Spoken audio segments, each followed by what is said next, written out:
तो कभी ऐसा मौका आया है जैसे आप पढ़ाई कर रहे हैं तो किसी ने बोला अरे ये तो पढ़ता ही रहता है, क्या ये वो बनेगा, ऐसा कभी? और अब जब आपका रिजल्ट आया तो फिर वो। दूर की सोचनी है। हम्म। तो अभी ये छोटे मोटे जो सुख सुख हमको जो सुख, हाँ। थोड़ी देर सोशल मीडिया चला के जो हम हम्म। सोचते हैं कि हमें अच्छा लग रहा है या लोग हम्म। हमें देख रहे हैं, लाइक्स मिल रहे हैं, फॉलो हम्म। मिल रहे हैं, हम्म। तो इन सब के पीछे नहीं भागना है। हम्म। और जितना हो सके उतना दूरी बनाए रखें सोशल मीडिया से। रिजल्ट जो मेरा ये प्रयास था, ये प्रथम प्रयास था, हम्म। फर्स्ट अटेम्प्ट था यूपीएससी में। रिजल्ट आया था तो आप कहाँ थे उस टाइम?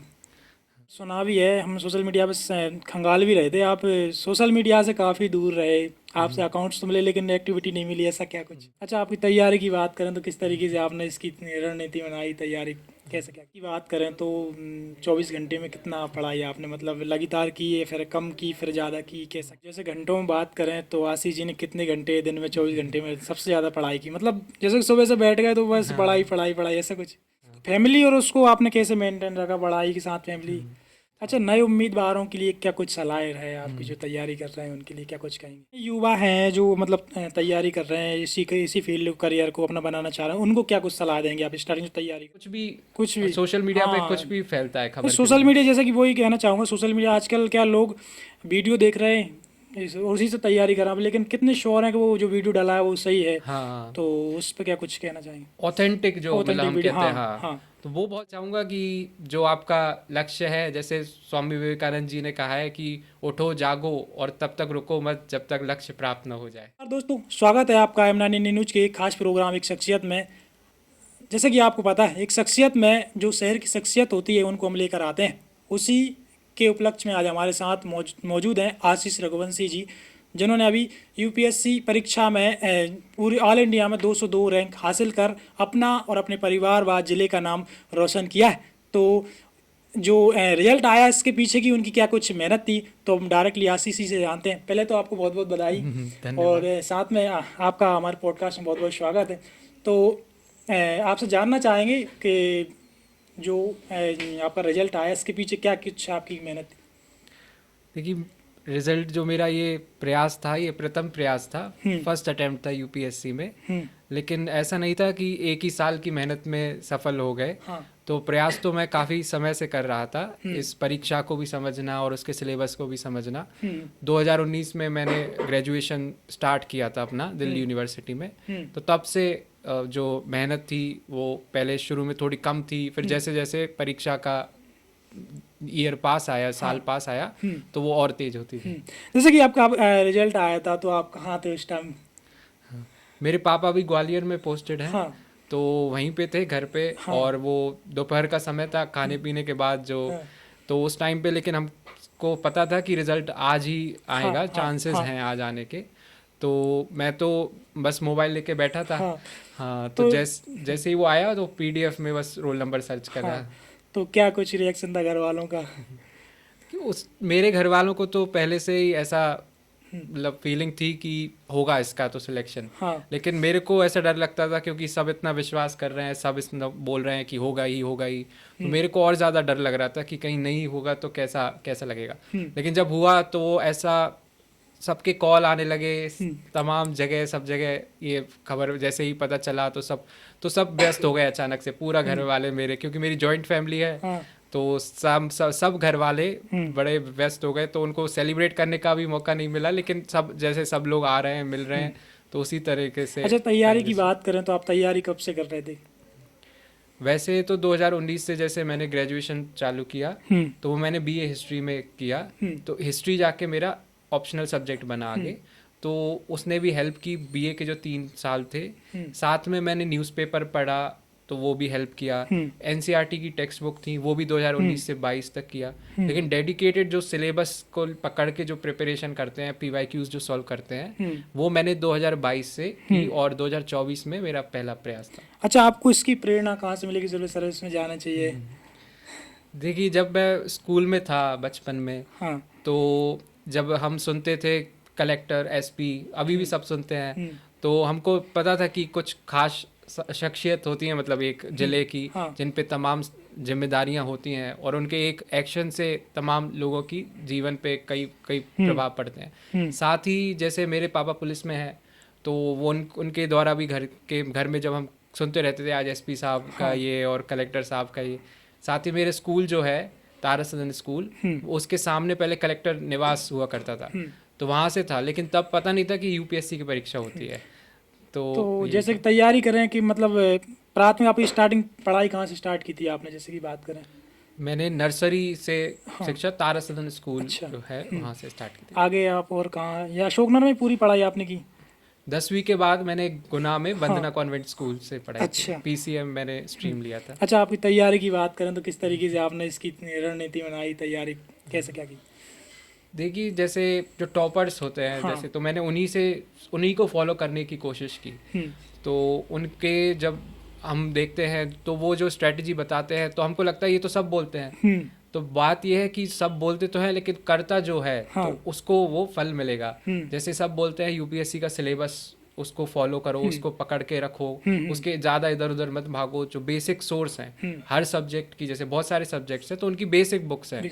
तो लेकिन बच्चे क्या करते हैं कि जैसे कुछ समझ नहीं आया तो उसके लिए एक और किताब हाँ। पढ़ेंगे या नोट्स ढूंढेंगे किसी कोचिंग के। तो बेसिक बुक्स को पढ़ा, पीवाईक्यूज किए, तो इन्हीं को करता रहा। जो टॉपर्स बोलते थे वो मैंने करने का प्रयास किया और मैंने कोशिश की कि मैं सब कुछ ऐसे कर पाऊँ ताकि पहले ही बार मेरा हो पाए क्लियर। क्या आपने कोचिंग की या सेल्फ स्टडी की, क्या कैसे किया?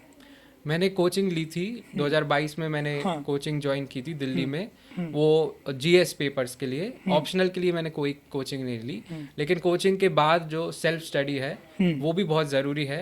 और कोचिंग मात्र एक गाइडेंस देता है, तो उसको आपको अप्लाई करना है, पढ़ना है, घंटों घिसना है, वो तो आपको अकेले ही करना होगा।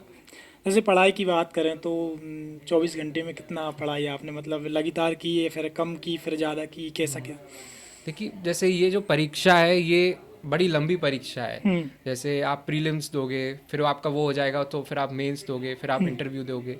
तो इसमें आप अगर ऐसे रश मोड में पढ़ाई होती है, जैसे खाना पीना सब बंद है, बस पढ़ाई है, सोने पे प्रॉब्लम है, इसमें समस्या है, तो वैसा अगर होगा तो आप जल्दी, मैं कहूँगा जैसे थक जाएंगे या हाँ। फ्रस्ट्रेट हो जाएंगे। हाँ। तो मेरा ऐसा रहा कि मैंने कभी कम पढ़ाई की, जैसे कभी मन नहीं लग रहा तो मान लीजिए 3 घंटे या 4 घंटे। और जैसे प्रीलिम्स है, कुछ 1 महीने बाद सपोज कीजिए प्रीलिम्स है, तो उस टाइम पे मैंने कुछ नहीं सोचा, उस टाइम पे मैंने 10 से 12 घंटे भी पढ़ाई की। तो ऐसे कंसिस्टेंसी तो थी हर दिन, जैसे मैं 5 घंटे तो पढ़ूंगा ही, लेकिन मैं कोशिश करता था 8 से 10 घंटे उसको अच्छा, देने। पढ़ाई की बात करें, खुद को मोटिवेट करने के लिए क्या कुछ करते थे आप? क्योंकि ये बहुत ज़रूरी है मोटिवेट होना किसी भी लाइन में। मोटिवेशन बहुत ज़रूरी है, लेकिन मैं ये कहूँगा कि मोटिवेशन से ज़्यादा ज़रूरी है डिसिप्लिन। हाँ। क्योंकि जब मोटिवेशन क्या होता है, बहुत ही क्षण भंगुर होता है। तो आप जैसे मान लीजिए किसी को, कोई टॉपर है, जैसे आप जो मतलब मेरे को ही सुनेगा तो उसी को देख के कोई मोटिवेट हो जाए, हाँ। तो वो कुछ समय तक रहता है। लेकिन आपके अंदर तक जब आप वो गोल को नहीं उतारोगे तो, और डिसिप्लिन डेली उसके लिए प्रयास नहीं करोगे, तो फिर वो समस्या होगी। तो मोटिवेशन तो मेरा यही था कि मुझे अपना जो मेरा मतलब मैंने रियलाइज़ किया कि मेरा पोटेंशियल है एक, तो मेरे को उसका 100% मेक श्योर करना है कि मैं उसका यूज़ करूं, उसको और डेवलप करूं। तो मेरा मोटिवेशन अंदर से जो आया वही था। अच्छा, नए उम्मीदवारों के लिए क्या कुछ सलाह है आपकी, जो तैयारी कर रहे हैं उनके लिए क्या कुछ कहेंगे? यही कहूँगा कि जो अपना सिलेबस है और उन सब से ज़्यादा भटके ना। जैसे आजकल मैं देखता हूँ यूट्यूब पे मोटिवेशनल वीडियोस ही देख रहे हैं, कुछ नहीं तो। हाँ। तो ये ज़्यादा समय वेस्ट ना करें, मतलब अपना समय का अच्छे से उपयोग करें। और जो जैसे जानकारी जो आजकल हर जगह जानकारी है, तो पहले समस्या होती थी कि जानकारी नहीं मिल रही या हमारे पास नॉलेज का सोर्स नहीं मिल रहा। अब क्या है, नॉलेज हर जगह है, लेकिन उसको एक रिफाइंड वे में आप अपने पास रखें, नोट्स रखें और उन्हीं को बार बार पढ़ें, जिस किसी भी परीक्षा में हो, चाहे वो एसएससी हो, यूपीएससी हो, और उनको बार बार करें और जो प्रैक्टिस करें, प्रैक्टिस पे ध्यान दें। जैसे यूपीएससी है तो उसमें आंसर राइटिंग प्रैक्टिस होती है, या एसएससी है तो उसमें मैथ्स की प्रैक्टिस होती है। तो प्रैक्टिस पे ध्यान दें। और अगर आपको कुछ, जैसे आपके टेस्ट में कम नंबर आ रहे हैं या कुछ हो रहा है, तो उससे निराश ना हो, उनको एक ऐसे मोटिवेशन की तरह लें कि टेस्ट में कम आ रहे हैं तो हमको और मेहनत करने की ज़रूरत है। तो यही कहूँगा उनकी तैयारी जो कर रहे हैं उनकी। अच्छा, मैंने देखा है और सुना भी है, हम सोशल मीडिया पे खंगाल भी रहे थे, आप सोशल मीडिया से काफ़ी दूर रहे, आपसे अकाउंट्स तो मिले लेकिन एक्टिविटी नहीं मिली, ऐसा क्या कुछ? देखिए ऐसा ज़रूरी भी है, क्योंकि सोशल मीडिया जैसे मेरे अकाउंट्स हैं, हाँ। तो वो एक कारण की वजह से है। जैसे मैं अपने जो स्कूल के मित्र हैं, हाँ, हाँ। तो उनसे कनेक्ट ही मैं सोशल मीडिया के थ्रू हूँ, तो वो उस रीज़न की वजह से सोशल मीडिया था। लेकिन जो सोशल मीडिया रील्स हाँ। जो आजकल हम देख रहे हैं, उस पर जो समय बर्बाद होता हाँ। है, तो वो उसका उपयोग, वो हमें जितना हो सके सोशल मीडिया से दूर रहना चाहिए। और साथ ही में आजकल तो छोटे छोटे बच्चे भी हाँ। सोशल मीडिया पे हैं, तो मेरे को बड़ा ख़राब लगता है जब मैं हमारे परिवार के किसी बच्चे को देखता हूँ सोशल मीडिया पे, क्योंकि हमको अगर बहुत दूर की सोचनी है, तो अभी ये छोटे मोटे जो सुख हमको जो हाँ। थोड़ी देर सोशल मीडिया चला के जो हम सोचते हैं कि हमें अच्छा लग रहा है, या लोग हमें देख रहे हैं, लाइक्स मिल रहे हैं, फॉलो मिल रहे हैं, तो इन सब के पीछे नहीं भागना है, और जितना हो सके उतना दूरी बनाए रखें सोशल मीडिया से। अच्छा, बात करें सबसे बड़ी चुनौती क्या कुछ रही है आपकी? सबसे बड़ी चुनौती यही रही कि जैसे डेली पढ़ना है ना, तो उसके लिए रोज उठ के तुम्हें बैठना है चेयर पे और पढ़ना है। तो सबसे बड़ी चुनौती अपने आप को पुश करने की ही रही। और साथ में क्या होता है, जैसे हमारे पर्सनल लाइफ में भी काफ़ी चीज़ें होती हैं, तो उसका जैसे आपके घर में भी कुछ समस्याएं होंगी, और जैसे कई रूप आर्थिक समस्याएं होती हैं, उनके बावजूद आपको पढ़ना होगा। तो चुनौती यही है कि आप ये नहीं कह सकते, आप क्रिटिसाइज नहीं कर सकते कि यार मेरे को इतना अपॉर्चुनिटी नहीं मिली, या मेरे को इतना वो नहीं मिला। आपको उसको ध्यान में रखते हुए ही ये चुनौतियों का सामना करना होगा, रोज पढ़ना होगा। जैसे कि बात करें तैयारी के दौरान, क्या कुछ आपकी यादगार चीज़ रही समय जो आप बताना चाहेंगे? अभी तो मैं यही प्रोसेस कर रहा हूँ कि फाइनली वो तैयारी का रिजल्ट मुझे मिला है। तो यादगार चीज़ तो जैसे कई बार क्या होता है, जैसे हम जब पढ़ते हैं तो हमको ऐसा मन में डाउट होता है कि यार अभी नहीं होगा, अभी नहीं होगा। लेकिन एक समय बाद मेरे को ऐसी स्टेज आई मेरे मतलब तैयारी के उसमें, कि मेरे को अब यकीन हो गया कि मैं करूँगा तो सही, समय भले लगे, और मेरे में पोटेंशियल तो है। तो वो जब मैं वो जान गया, तो मैं जो पॉजिटिविटी थी, जो अपने अंदर सकारात्मकता, तो वो मेरे अंदर आ गई काफ़ी। और मेरे से काफ़ी लोग भी, दोस्त भी बोलते थे कि तेरे अंदर बहुत पॉजिटिव है इस एग्ज़ाम को लेकर, क्योंकि हर कोई ये सोचता ही नहीं कोई कि पहले प्रयास में होगा। हाँ। तो वो बोलते हैं कि पहले में तो प्रीलिम्स निकल जाए, यही बड़ी बात है, दूसरे में मेंस देखेंगे, ऐसा। तो जब भी मैं बोलता था मैं तो प्री मेंस की तैयारी कर रहा हूँ, तो काफ़ी लोग अचंभित भी होते थे। तो मैं जब उस लेवल पे आया, तो वो मेरे लिए सबसे बड़ी बात थी कि मैंने रियलाइज़ किया कि मेरे को इतना नॉलेज तो हो गया है कि अब इस पे अपन को ऊपर और मेहनत करके हम सक्सेस हो सकते। क्या कभी आशीष जी को लगा था कि नहीं ये मुझसे नहीं हो पाएगा, ये शब्द कभी सोचा आप?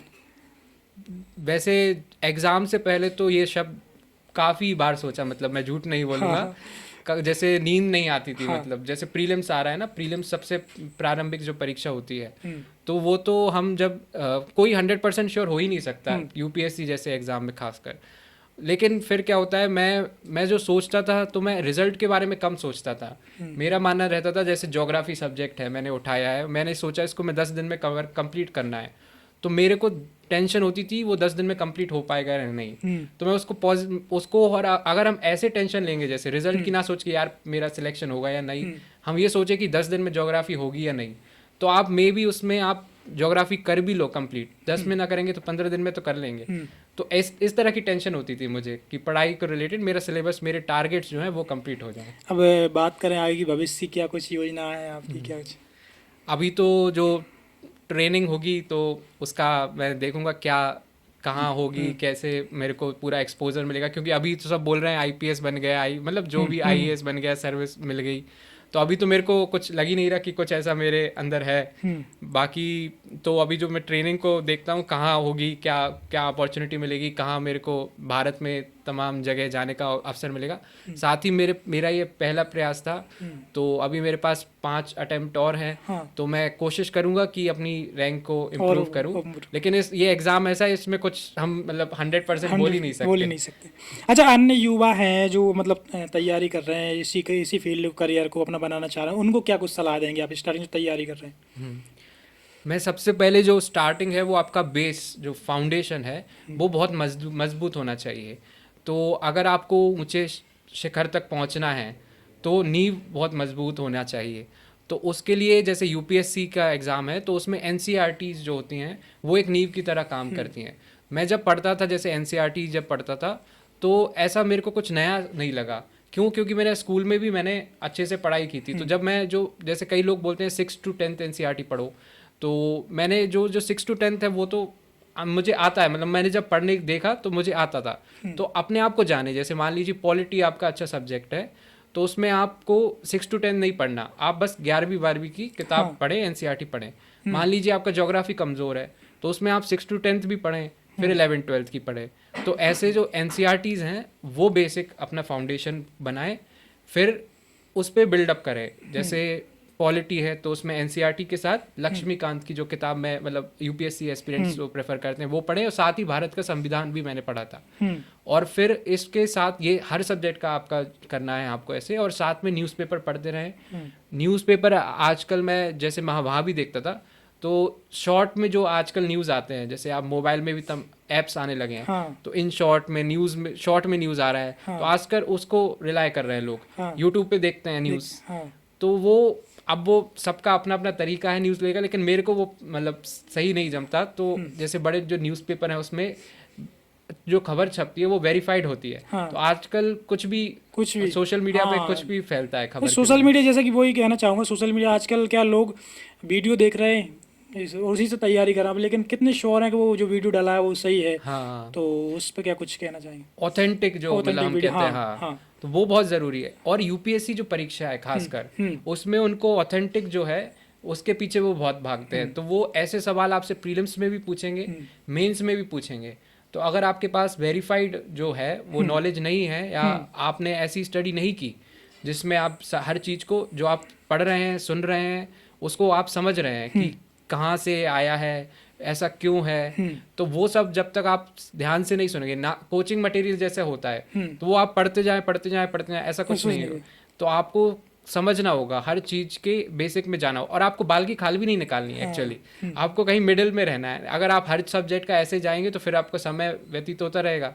तो आपको मिडिल ग्राउंड जो होता है उसको हम जो गौतम बुद्ध ने कही है, जो मिडिल पाथ जो फॉलो करना है, तो आपको उसमें यूपीएससी में हर सब्जेक्ट में आपको जानना है। ज़्यादा डीप में भी नहीं जानना और ज़्यादा ऊपर ऊपर का भी नहीं, बीच का जो है तो वो आपको कोशिश करना है। इसमें मैं न्यूज़पेपर का खास तौर से कहूँगा, क्योंकि आजकल लोग न्यूज़पेपर जो रीडिंग की जो हैबिट है वो कम होती जा रही है। तो न्यूज़पेपर पढ़ें, और उसमें जो एडिटोरियल आते हैं खासकर उसमें, जिसमें जो विचारक हैं, जो अच्छे समाज जो मतलब समाज में जो हमारे इतिहासकार हैं कई, और कई इकोनॉमिस्ट हैं, इंटरनेशनल रिलेशंस पे लिखते हैं, तो उनके ओपिनियन जाने, उनके व्यू जाने, और उनको अपनाएं नहीं, उनको स्टडी करें कि हाँ ये ऐसे बोल रहे हैं, इन्होंने ये लॉजिक लगाया है, तो उसको समझें। उनकी विचारधारा भी अलग होगी तो उसको भी समझें कि हम किसी को विचार को ऐसे ही ना अपनाएं। तो खासकर यूपीएससी की जैसी परीक्षाओं में उसमें बहुत ज़रूरी है कि आप अपना जो अंडरस्टैंडिंग है वो अपनी समझ के अनुसार डेवलप करें। तो जैसे घंटों में बात करें तो आशीष जी ने कितने घंटे दिन में, 24 घंटे में सबसे ज़्यादा पढ़ाई की? मतलब जैसे सुबह से बैठ गए तो बस पढ़ाई पढ़ाई पढ़ाई, ऐसा कुछ? देखिए, सुबह से बैठ गए तो पढ़ाई पढ़ाई, वो तो मतलब एग्ज़ाम से पहले ही हो सकता है ऐसा, क्योंकि अगर आप जैसे 1 साल तक आपने ऐसा ही किया तो आप ऐसे फ्रस्ट्रेट हो जाओगे कि फिर कुछ समझ में नहीं आएगा, सब माइंड में ऐसा वो हो जाएगा।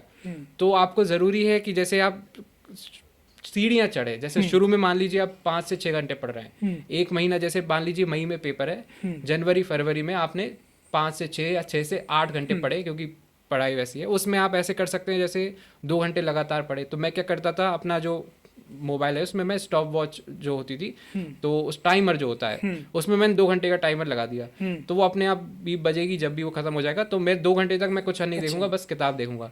और 2 घंटे के बाद मैंने 10 मिनट का टाइमर फिर लगा दिया। उस 10 मिनट में मैं मोबाइल भी चलाऊंगा, गाने सुन लूंगा, या मान लो कुछ भी ऐसे ही बाहर कहीं चले गए, आ गए, 10 मिनट का ही टाइम जो होता है, जैसे ही वो टाइमर बजेगा फिर वापस फिर 2 घंटे का टाइम लगा लो। तो अगर आपको ज़्यादा घंटे पढ़ना है तो ऐसे बीच में छोटे छोटे ब्रेक लीजिए, लेकिन ये जो पढ़ाई का टाइम है उस टाइम कुछ सब भूल जाइए। मतलब आपको समाज, आपको अपने दोस्तों से भी जुड़े रहना है, घर वालों से भी जुड़े रहना है, लेकिन जब आप पढ़ो तब सिर्फ पढ़ाई से जुड़ना है। अच्छा, तो फैमिली और उसको आपने कैसे मेंटेन रखा, पढ़ाई के साथ फैमिली? जैसे मैं तो दिल्ली में रहता था, तो घर पे आना अभी बहुत कम हुआ। जैसे अशोकनगर में दीपावली पे ही आया था बस लास्ट टाइम। तो वो आपको सेक्रीफाइस तो करने पड़ेंगे। तो वो उसके लिए तैयार रहें, उसके लिए आपके घर वालों को भी तैयार रखें कि ऐसा एग्ज़ाम है, इसमें इतने हमको सेक्रीफाइस करने होंगे। लेकिन इसको ऐसे मैं जैसे अब जब हो गया है तो मैं इसको एक सेक्रीफाइस की तरह नहीं देख रहा, मैं इसको पॉजिटिवली ही देख रहा हूँ कि ये भी ज़रूरी है। आइसोलेशन में आप रहो अपनों के लिए ही, तो आपको उन्हीं के लिए करना है वो प्रयास, अकेले में आप करो ताकि आपका जो परिवार है वो आपके लिए खुश हो बाद में। अच्छा, जैसे कि जो इंटरव्यू होता है लास्ट में, वो उसमें कैसे क्या सवाल क्या पूछे जाते हैं, क्या कुछ? तो उसमें सबका अलग अलग एक्सपीरियंस होता है। जो कोचिंग वाले जो डालते हैं, जैसे यूट्यूब पे आप देखोगे, वैसा बिल्कुल नहीं होता। अच्छा। वो नेचुरल होता है। जैसे वो मेरे 5 बोर्ड मेंबर होते हैं, तो वो पांचों के पास भरपूर ज्ञान है और वो अलग अलग फील्ड से आते हैं वहाँ पे, तो उनके सामने आप फेक भी नहीं बन सकते। और वहाँ पे एक इन्फॉर्म्ड डिस्कशन होता है, मतलब उनको भी पता है चीज़ें, आपको भी पता है, और वो ऐसे ही सवाल पूछेंगे कि वो उनको आपकी ओरिजिनल पर्सनैलिटी टेस्ट हो।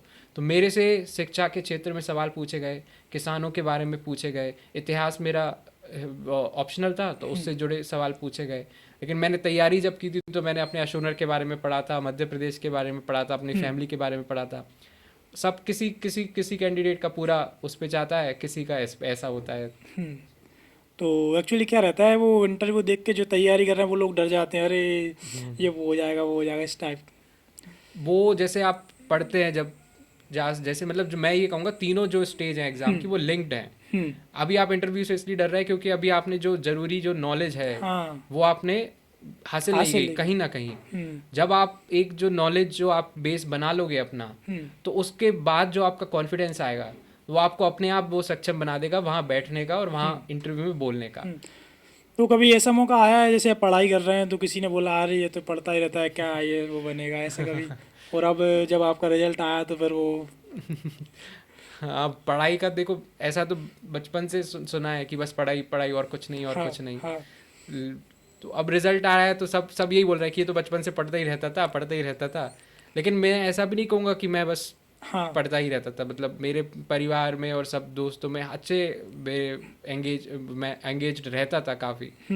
तो जैसे हमको एक जागृत इंसान बनना है, मतलब सिटीजन सिटीजन, नागरिक जी बनना है जी, हमको। अच्छा, तो उसमें आपको सब पता होना चाहिए आपकी सोसाइटी में क्या चल रहा है। तो ऐसा नहीं कि बस एक किताब की नॉलेज लिमिटेड नहीं होना चाहिए। हाँ, नॉलेज हर जगह है, हर जगह अपने लोगों से आप बात करो उसमें भी नॉलेज नॉलेज। आपको मिलेगा। तो मैं ये भी नहीं कहूँगा पूरी तरह से आइसोलेट होना चाहिए, किताबों में ही घुसे रहना चाहिए, लेकिन किताब से बड़ा कोई कोई अच्छा दोस्त नहीं होता। तो मैंने कई नॉवेल्स भी पढ़े अपने जैसे कॉलेज टाइम पे, तो वो उन्होंने भी हर बुक ने एक मतलब बिल्ड पर्सनालिटी जो है वो बिल्ड अप करने में मदद की।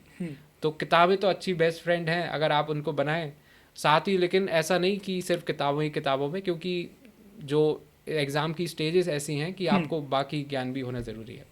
कुछ कहना चाहेंगे आप दर्शकों के लिए? यही कहना चाहूँगा कि जो आपका लक्ष्य है, जैसे स्वामी विवेकानंद जी ने कहा है कि उठो जागो और तब तक रुको मत जब तक लक्ष्य प्राप्त न हो जाए।